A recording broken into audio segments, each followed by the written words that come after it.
Tycoon Intelligence Spheres, 135 plus intelligence spheres. Thank you. The next concepts that I use are what I call Tycoon Intelligence Spheres. I would like to present 135 plus intelligence spheres that I utilize, so I'll start here. Tycoon Intelligence Spheres, you can also describe them as spheres, states, modalities, and domains. With them, I utilize them as cross-domain intelligence collection devices. I talked about clustering or projecting them as constellations. I'll discuss unified field theory as scale. It helps with the grasp of concepts, focused awareness on scale, being able to see the forest from the trees. From unified field theory, there should be a gratitude and appreciation, I think, a consciousness and awareness as a scale. Family offices, purposes and structures. Family offices, primary purpose is the administration and management of generational wealth. Imagine a wagon wheel. The hub is centrally located, rotating on or with an axle. And there are many spokes radiated from the center out and connecting to the wheel body. The hub equals the prime management and administration, leadership, navigation, missions, and agendas. The spokes are the main divisions of the family office, financial and legal foundation, the structure. The wheel body are the subdivisions of the family office that supports and creates traction. The axle includes the people. It starts with the strength of the tycoon and includes family members, loved ones, counselors, and tribe members. It can also include outside elite contractors and companies. Family office structures. The power is focused principal wealth assets. It's driven by tycoons and generational intelligence. Functions. So the hub is the family office, is the central operating, administration, management, navigation for business, financial, and legal forms, as I said. The spokes of those divisions, or the divisions of the family office could be seen as the spokes in this wheel analogy. One spoke is wealth management, wealth planning, tax planning, trust and corporate services, family governances, charity and philanthropy. The wheel body are the subdivisions or sub-Ds. They're the tread and traction of the organization, where results are seen and managed. Wealth management sub-Ds, 1A, they could be investment strategy and asset allocation, private equity, consolidated reporting, and investment advice. For wealth planning, the subdivisions could be succession planning, estate planning, and continuity of company. Under wealth planning, prenuptial agreements and last wills, life insurance and lifetime gifts. Wealth planning, prenuptial agreements and last will and testaments and life insurance. Under tax planning, it would include different divisions such as filing tax returns, international relocation, real estate structures, and double tax treaty plans.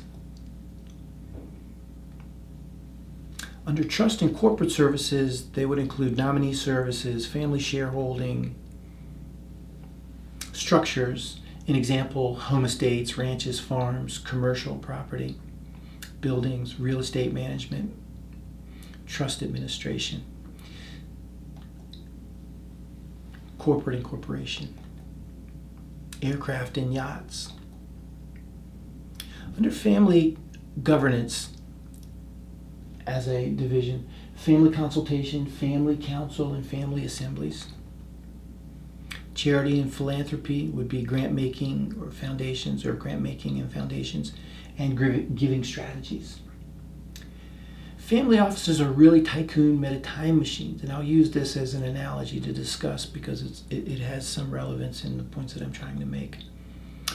A Tycoon Meta Time Machine, I'll review what a Tycoon Meta Time Machine is. Tycoon Meta Time Machines operate at historical and global stages. It's a type of control and command center or headquarters. Inside of these time machines are capable human operators and occupants with Tycoon core components of intelligences. Just like in the family offices, they are operating inside of these different time machines. That what you do today affects something in the future. You draw from the past, affects in the present, and goes into the future. And I use the analogy of Tycoon Meta Time Machines bonded with a spacecraft. Really, it's a crafted space, but I use that as a description. With the Tycoon Meta Time Machine, I use it as a 4D concept model. I integrate it with human beings and are actively engaged in different purposes. And I also suggest that you need to have Tycoon Intelligence Awareness to operate these different time machines and family offices by example. They're used as, we use history as navigation points for foundations, family offices, evolution, and future planning. Projections and predictions are also relevant here. In time-space or the time-space continuum, I think about time-space quotient or time and spatial intelligence. It's said that in the different realities that we live in, there's history, 3 seconds of reality, and the future. So I talk again, past, present, and future. History, 3 seconds of reality, and future. Temporal and spatial awareness with understanding, comprehension, and motivation. Time-space intelligence I discuss with regard to performances, generational self-awareness. Holographic intelligence's interface sphere. In many cultures and in many writings, it's talked about in the mind's eye. This is something that I use to organize the different intelligences that I have to pay attention to when I worked for tycoons. There's just such a wide and varied range of interactions, problems, situations that I get involved with. It's important that I have some organizing method, and so I think about this holographic sense of intelligence spheres and domains, and how do I interface with those, and then how do I project out the different work. In this, it allows the thinker to be a force multiplier, an ultimate force multiplier, or a tycoon force multiplier. I talk about metadata domain awareness. In this, there's there could be a use of a dynamic knowledge repository. There's stewardship or curation of metadata. I think of myself as an active librarian, an intelligence systems analyst that delivers actionable methods for field operations. So I think about an analyst and an operator having a symmetry. I want people who have an analytical ability and an operational ability to have a symmetry. In metadata domain awareness, there's an example that I use with scale about the information that comes out to you. Africa as an example of deceptive presentation or truthfulness. The facts of the information that come out and how it comes out to you. There's something called a mapacy. Africa by square mileage is actually 11.67 million square miles versus historically false depictions as being smaller. The continent is factually the second largest behind Asia. Asia has 17.2 million square miles. And I discussed things like Pangea with regard to geographic references, 300,000 to 200,000 million years before Common Era is when Pangea existed. I talk about domain knowledge, and I've also given it a little designation of DOM-K. Domain intelligence, or dynamic knowledge repository, you'll see there, I'll talk about as well. Situational awareness is incredibly important, and I'll talk about this at some length. Human situational awareness is something I've created. I think that We all have some awareness. It's probably not as coordinated as I like to think about people and how I do things. So I call it human situational awareness, just being aware of who's around you, what their motivations are, what they're capable of, what they could contribute or what they could harm. And I use this as a derived from, like I said, human behaviors awareness. Hexagonal meta action data prisms. These is another construct, another mental construct that I use. By example, I would include them in concept building and governance systems. Hexagon has 6 sides, so on those 6 sides you could deliver information, instructions, timeliness, who to share information with, who's involved in that communication chain. So it's about distributing information. In this, corporate, military, and government management organizations are already using some sort of a guiding management method. So that's, in my mind, I use a hexagonal meta action data because I can construct them into forms that have a tangible understanding. Again, I use them as concept frameworks to create frameworks and agendas. They can be used in socio-political systems, operating laws inside of civilization's foundations. I talk about management methods, again, with organizing how information goes out, how instructions are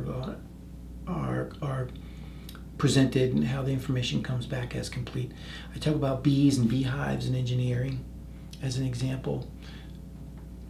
Generational preparations, sustainability, and conservatorships.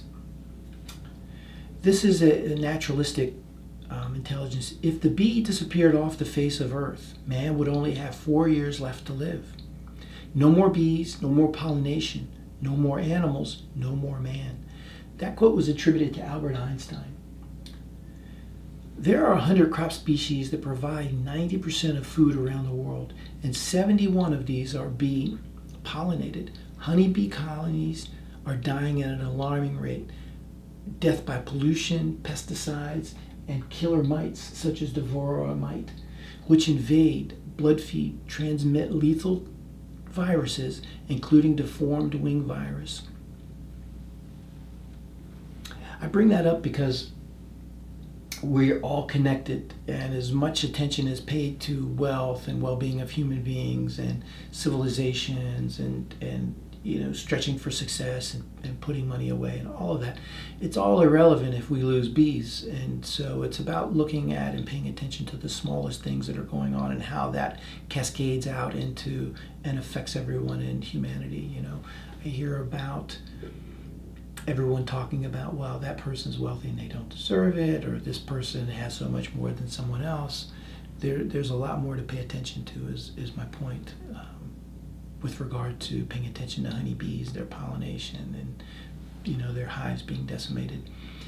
Force multipliers and Sun Tzu's Art of War. There's something called Shi. The definition is momentum of battle.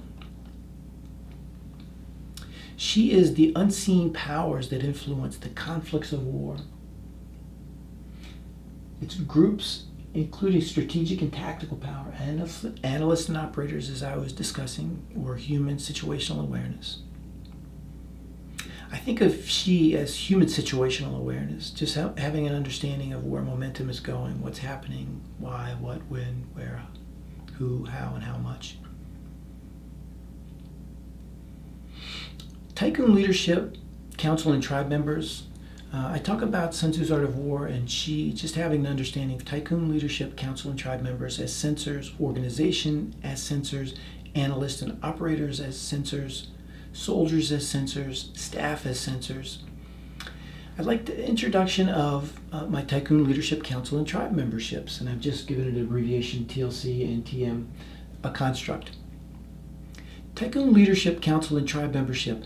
I think about Tycoon prime leadership, pedigree awareness combined with wisdom and legacy and mission, agendas, engaged by combining what I was describing as my hexagonal meta action data prisms, through missions, agendas, and active use of wisdom and legacy as leverage. I'll go over concepts, analogies, and teaching devices and instruments for offensive, neutral blocking, and in defensive strategies, tactics, activities, and campaigns. To clarify the images, common communications about positive contribution benefits of my Tycoon leadership model from history. Generational education, minute to the grand scale. Adaptation, investments, etiquette, posture, speech, diction, and cadence. Business ethics and etiquettes or manners, also in the political and cultural realms. I'll talk about protocols, procedures, policies, and ethos, company and or office culture, human resources management, literacies, skill sets, and competencies, management education programs, training and cross-training, in social, business, political, and military domains. Examples in areas like emotional literacies, cultural, financial, nonverbal communication, philosophy, and sciences. Tycoon Intelligence's Polyspheres ecosystem. I'm going to end right here because I want to begin again in just a moment. Thank you.